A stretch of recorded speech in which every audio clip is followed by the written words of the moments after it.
Welcome to my YouTube channel. আজকের recipe আম দিয়ে স্ট্রবেরির চাটনি। পাতের শেষে একটুখানি চাটনি না হলে আমাদের ভালো লাগে না। আমি আর আমার আদু মিলে একই সাথে রান্না করে ফেললাম এই সাধারণ চাটনিটা।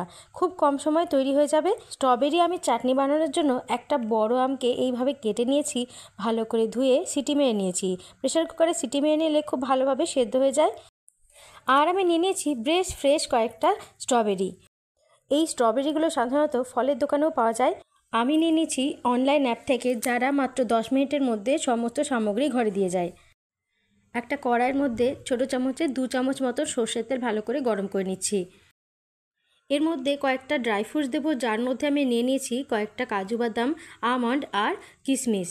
অন্যদিকে বেশ কিছুটা পাঁচফোড়ন শুকনো খোলায় গরম করে নিয়ে পেস্ট করে রাখবেন। এই গুঁড়োটা দিয়ে যে কোনো খাবারের স্বাদ বাড়ানো যায়। চাটনির শেষে আমি এই গুঁড়োটাই দেব, সেই জন্য আলাদা করে পাঁচফোড়ন দিচ্ছি না। তেলটা গরম হয়ে গেলে আমি কাজু আর আলমন্ডগুলোকে কুচি করে নিয়ে এর মধ্যে দিয়ে দিচ্ছি। চাটনির মধ্যে একটা কাজু বাদামের মচমচে ভাব আসার জন্য একটুখানি ভেজে নিচ্ছি। এর মধ্যে দিয়ে দিতে হবে সেদ্ধ করা আমটা। আপনারা একটা আম অথবা দুটো আম দিয়েও করতে পারেন। আমগুলোর যে বীজটা থাকে সেটাকে ফেলে দিয়ে আমটাকে ডুমো ডুমো করে কেটে নিয়ে সিটি মেরে নেবেন, জলটা ঝরিয়ে নিতে পারেন আর এইভাবে তেলের মধ্যে দিয়ে দেবেন। এইভাবে একটুখানি ভাপিয়ে নিলে অথবা সেদ্ধ করে নিলে আমের চাটনি খুব তাড়াতাড়ি হয়ে যায়।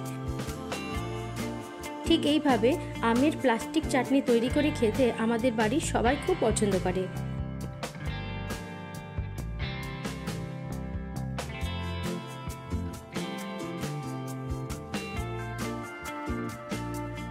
জল দেওয়ার আগে সামান্য একটু নুন আর হলুদের গুঁড়ো দিয়ে 1-2 মিনিটের জন্য ঢাকা দিয়ে রাখবো।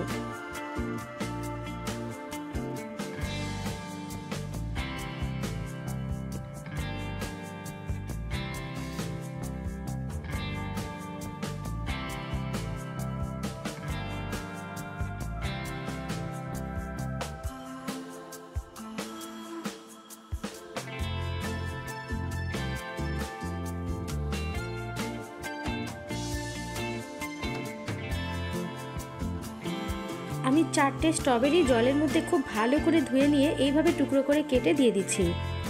একটা স্ট্রবেরিকে মাঝখান থেকে 2 টুকরো করেছি। একটা স্ট্রবেরি থেকে 3টে টুকরো পিস বেরিয়েছে। এই স্ট্রবেরিগুলো একটু টক মিষ্টি হয় আর আমটাও কিন্তু একটু টক ছিল, সেই জন্য পরিমাণ মতো চিনি দিতে হবে। তার আগে আমের সাথে স্ট্রবেরিগুলোকে ভালো করে মিশিয়ে এখন আমি দিয়ে দেবো জল। মোটামুটি 3 কাপ মতন জল আমি প্রথমে দিয়ে দিচ্ছি।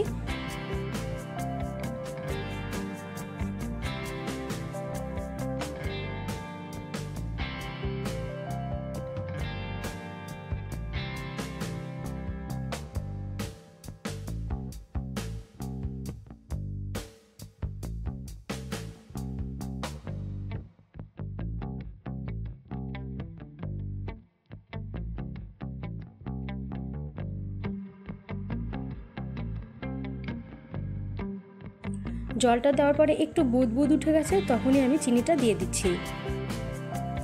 এরপরে খুব ভালোভাবে ফুটিয়ে নেব যতক্ষণ না চিনিটা খুব ভালোভাবে গলে যায়।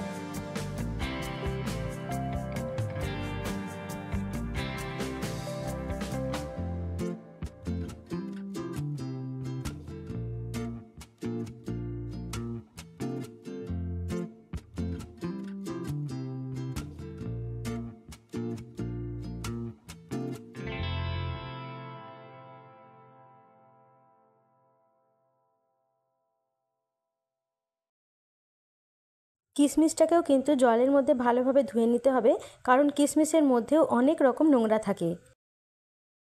একটা কাপের মধ্যে অল্প একটু জল নিয়ে কিশমিশগুলোকে আমি জলের মধ্যে রেখে দিয়েছি। ফলে কিশমিশের ভেতর থেকে নোংরাগুলো বেরিয়ে গেছে আর কিশমিশগুলোর মধ্যে জল ঢুকে একটু ফুলে গেছে।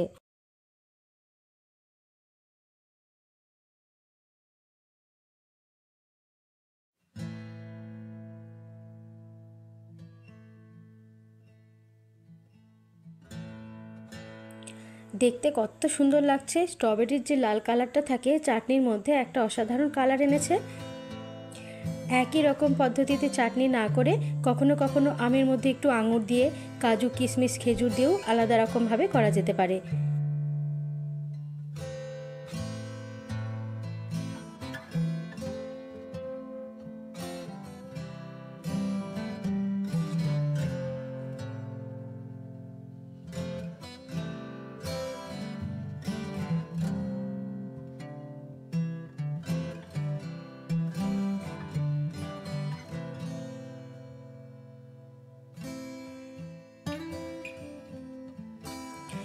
পাতলা ভাবটা চলে গেলে, একটু গাঢ় গাঢ় ভাব এলে এর মধ্যে আমি দিয়ে দেব 5 ফোড়ন গুঁড়োটা।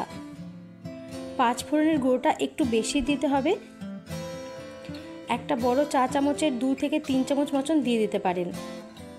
সাধারণ চাটনির মধ্যে এই গুঁড়োটা দিলে চাটনির স্বাদ আর গন্ধ অনেক পরিমাণে বেড়ে যায়।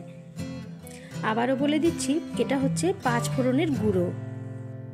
এটা ঘরেই বানানো, সাধারণত চাটনি করার সময় ব্যবহার করে থাকি। এর মধ্যে দিতে পারেন সামান্য একটু বিট নুন। কেমন লাগলো চাটনির রেসিপিটা? নতুন একটা আইডিয়া পাওয়া গেল কি? আপনারা অবশ্যই বাড়িতে একবার বানাবেন। সকলেই ভালো থাকবেন, সুস্থ থাকবেন। ধন্যবাদ।